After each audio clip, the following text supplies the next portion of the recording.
am I chasing my tail, chasing the dream? Does happiness grow where the grass is green? So it's been a few years since you've been out here, right? Yeah. Was it 2-3 years ago now?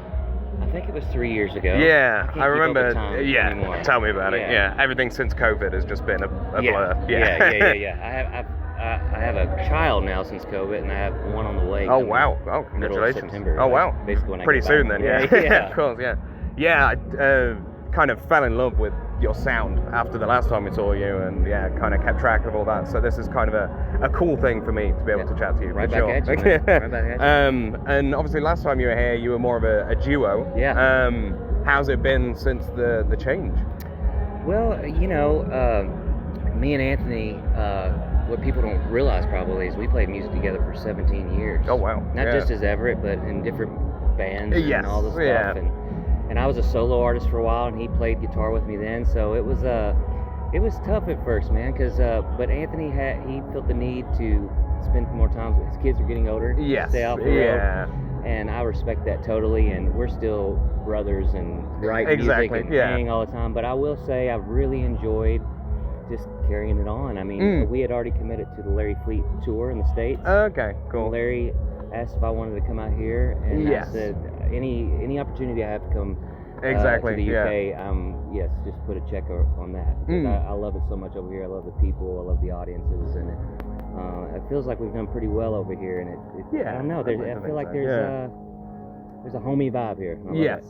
For sure. Is the set needed to change at all without that second kind of voice almost? Or? No. I recorded a new record that released earlier this year, or an EP. Yes. Called Simple as That. So I'm playing some of those songs. Cool. Definitely 2 of those songs on that record, and then the rest of the stuff, I'm actually using Larry's guitar player to play with me. That's cool. Tonight. Yeah, I like that. And and he's killing it. He's doing great, and nobody can replace Anthony. He's one of the best in my opinion. But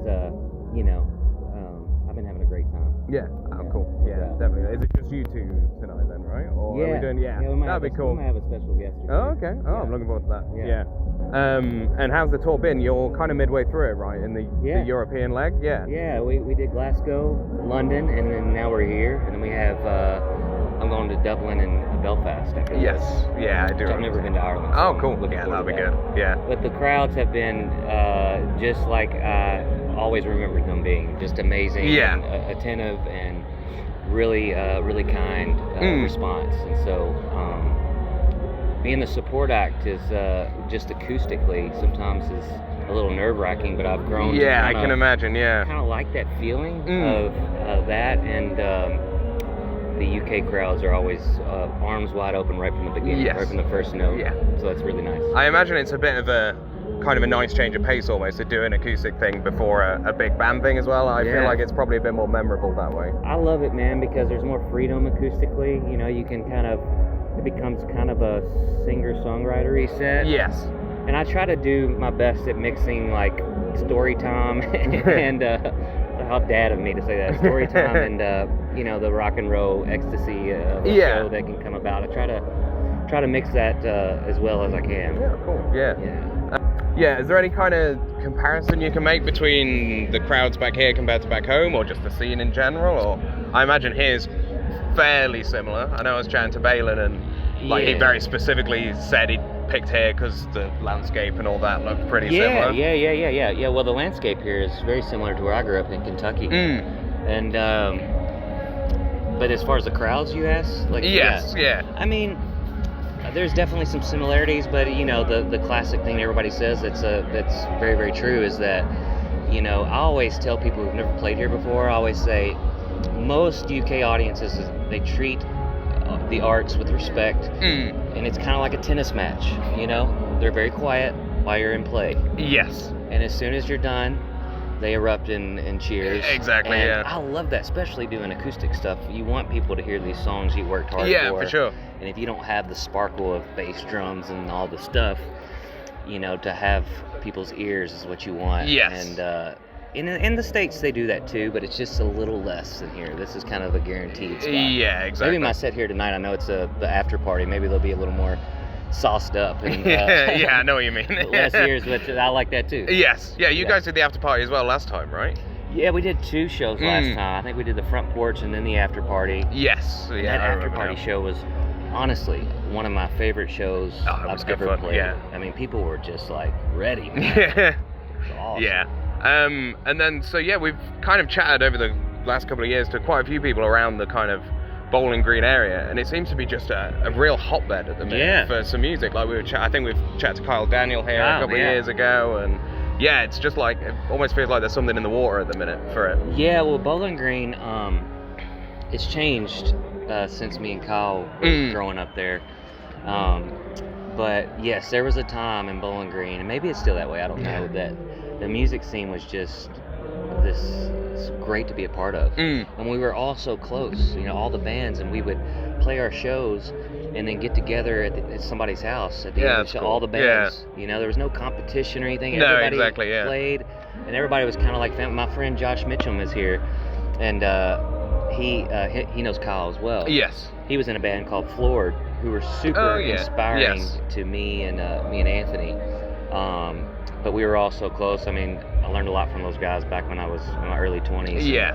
But Bowling Green was a hot spot musically there for a minute. It was fun. Yeah, for sure. The good old days, I call it. Yes, yeah, exactly.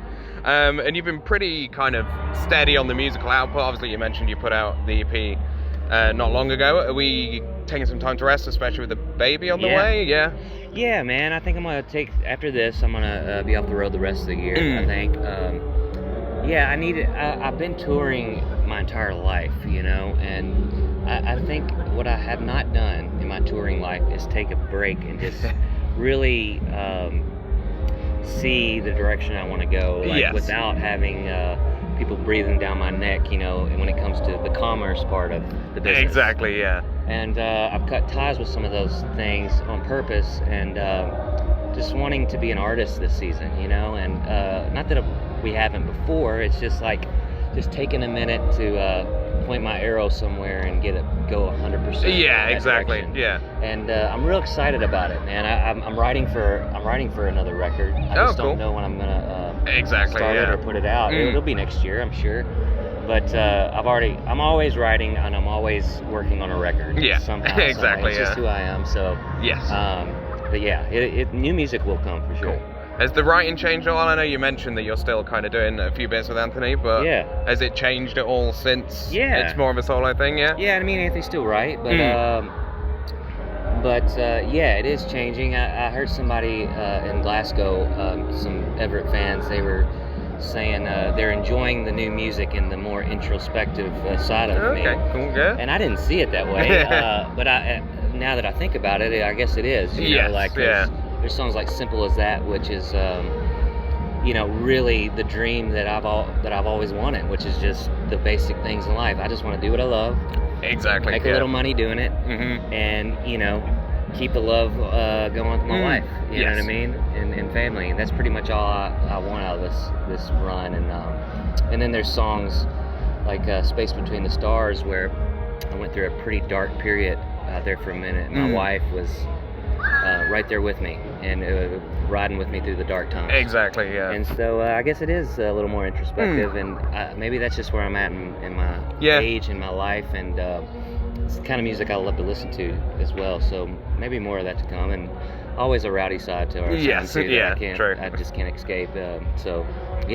Yeah, definitely looking forward to hearing some of it then. Yeah, man. And you've already kind of touched on it, but is there anything else we can expect for the set later today? You've obviously mentioned potentially a guest or so. Yeah, there might be a special guest, and it's going to be full of,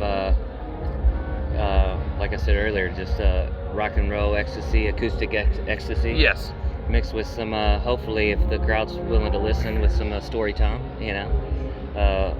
story behind some songs, and but yeah, I'm really looking forward to it, man. Like I said, I got Larry's guitar player playing with me, and he's killing it so far, and we've just been having so much fun jamming together, and there'll be a lot of jam sessions, so a lot of sing-along times as well, so it's gonna be fun, man. Awesome. And then do you have a dream tour lineup you'd want to be a part of? Anyone else that you've kind of want to check off your bucket list that you've Like that. not had the chance to play us alongside. Yeah, or even just some friends that you want to kind of bring on the road with. Man, you know, I really love my friend Brent Cobb, who's incredible. We've written some songs together, but I'm just such a fan of him as a person and as an artist. I just think and we've almost done shows together multiple times, but we just haven't. And my friend Haley Witters, she's incredible.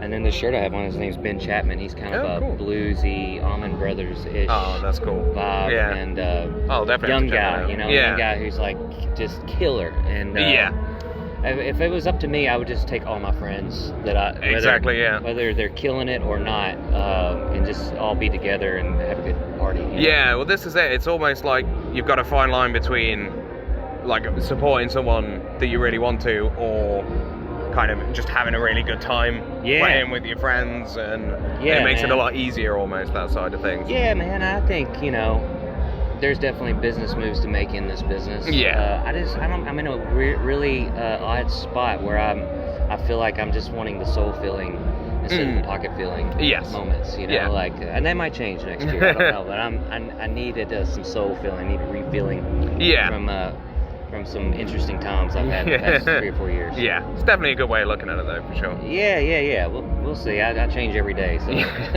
we all do. Yes. And then my last little one was, I'm chatting to Larry in about an hour or so. Yeah. Anything you want me to pass on? Oh, man. I'm trying to think. We got any inside jokes. Yeah. Tell him that Everette says...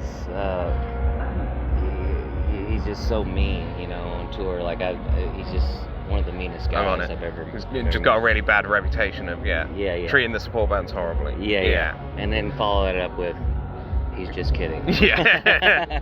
Because honestly, what makes that funny is Larry's one of the best. So he seems like a real nice guy. He's such a good friend of mine, and we've gotten close this year. We've written songs before last year, things like that. But there's something about being on the road with somebody where you really get to know him. Exactly, Larry is... what you see. Yes. And I love that when artists are that. Exactly. You know, I'm always a fan of that, being authentic to who you are. Yeah, for sure. So I wish I could think of something more funny, because I know we have inside jokes. No, that was a good one. I'm sure I can. I just wanna pick my guitar and sing my songs, make a little hay before the day is gone, keep bread on the table, bacon in the pan, stash a little cash in a